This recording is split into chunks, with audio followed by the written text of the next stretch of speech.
friends, today's our topic is phasors and phasor diagram.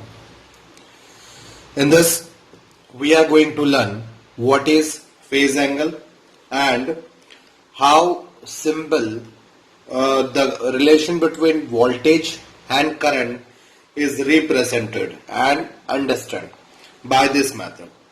This method is also known as phasor method. Let me start. A rotating vector that represents a sinusoidally varying quantity is called phasor. So it's a rotating vector. As you see here, this vectors epsilon naught and I naught, these are vectors which are rotating anti-clockwise, right? Starting from with the x-axis, from this point here, it will about to move anti-clockwise, right? And the quantity should be time variable, so that is why here it is sinusoidal varying quantity. Clear? Then such quantity is called phasor. This quantity is imagined to rotate with the angular velocity equal to the angular frequency of that quantity, which means this vector is moving with an angular frequency omega. As you see here, the quantity, suppose this is a supply which is epsilon equal to epsilon naught sine omega t, then omega t is the angle and this omega is the angular frequency. So supply have angular frequency omega. So in this representation you find that these vectors are moving with angular frequency omega, which means this angular velocity will be equal to the supply or given quantity's angular frequency. Clear? Next point, its length represent the amplitude of the quantity. Angle between the two shown quantities is called phase angle.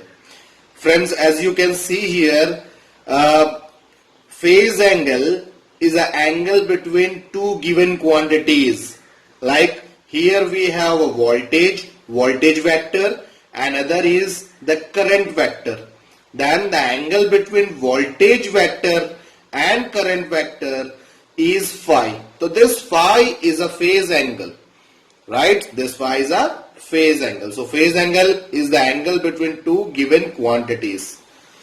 Now a diagram that represents the alternating current and the voltage of the same frequency as rotating vectors, that is phasor, along with proper phase, the angle between them is called phasor diagram, or this is also known as Argand diagram. Clear? This is also known as Argand diagram. It is simple. This is the diagram, right? As you see, the diagram is formed between two axes, x and y axis, right? In which we had a representation of vector. One is for a given quantity voltage, other is a given quantity current. These vectors are about to move in anti-clockwise direction with an angular frequency omega. Clear? So this representation is called the phasor diagram. Clear? Now suppose we are letting that a supply of voltage epsilon equal to epsilon naught sine omega t, right?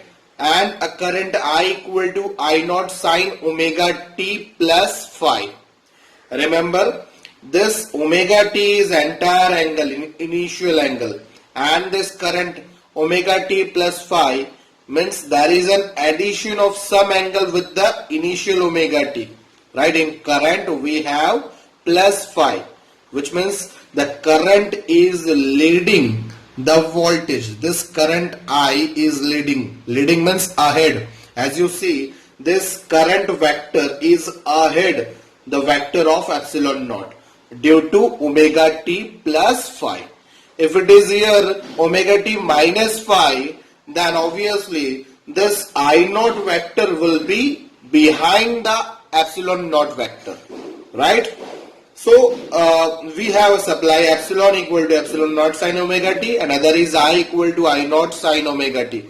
So it is as simple, we just draw the axis and represent the epsilon naught vector by supply omega t. As you see, this epsilon naught vector makes an angle of omega t with the x-axis, right?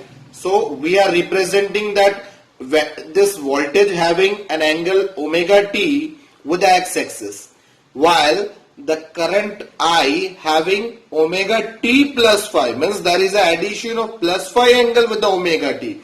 So that is why we have another vector of current which is ahead with the vector of epsilon naught with a phase angle phi.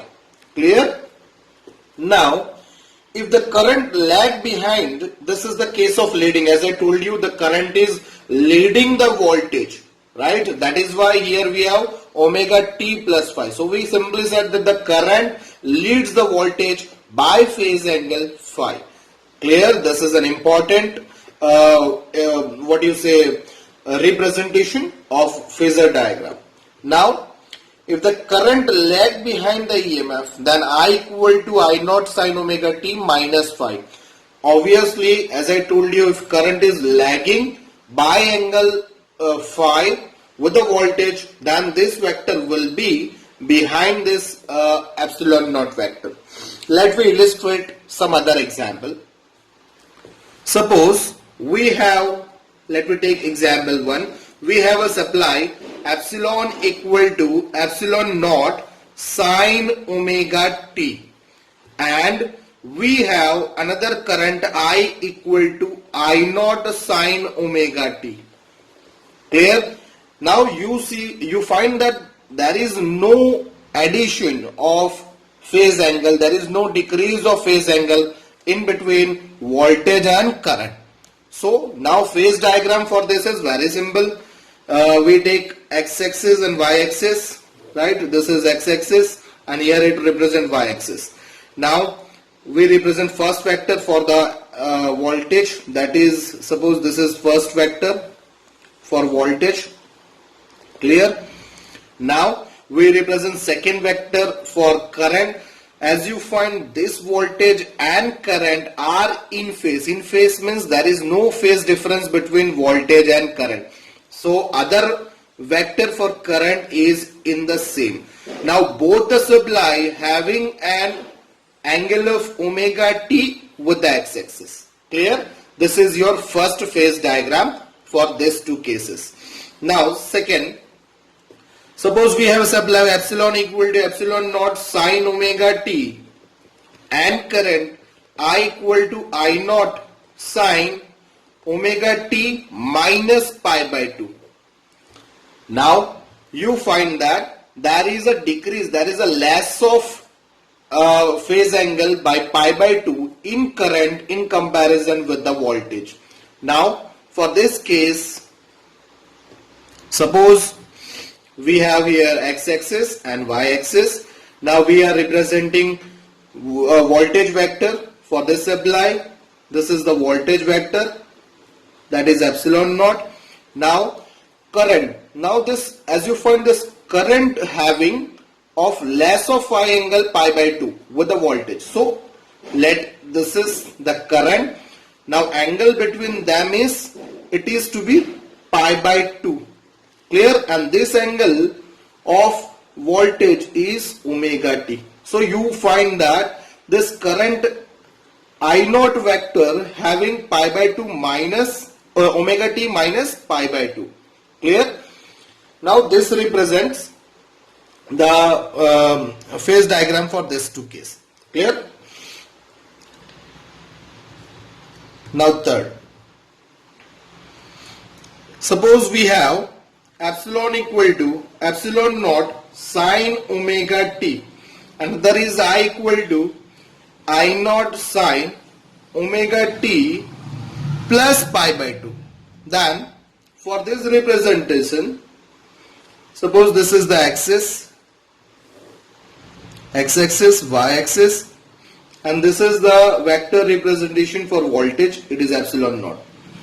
Now for current, as you find that the phase angle, there is a plus pi by 2. So phase angle will be here, right? So it will be now, there is a plus pi by 2 of phase angle, right? Suppose this is omega t for the voltage and the angle between them is supposed to be the pi by 2. Then this is the phasor diagram. Now in this case you can say that the current is lagging right? Current is lagging. Here you can say that current and voltage are in same. V and I, or epsilon and I, are in phase. Voltage and current are in phase. Phase means phase phi angle is 0 degree here. Now in this case, as you find the current is behind the voltage, so we can say that the current is lagging behind the voltage. I lags behind voltage by pi by 2. Clear? So phase angle here is phi by 2, or you can say minus phi by 2. Clear? In this case, current is leading. So I is leading voltage by pi by 2. So here phase angle is pi by 2. Clear? So this is what Phasor diagram. Hope you understand. Thank you.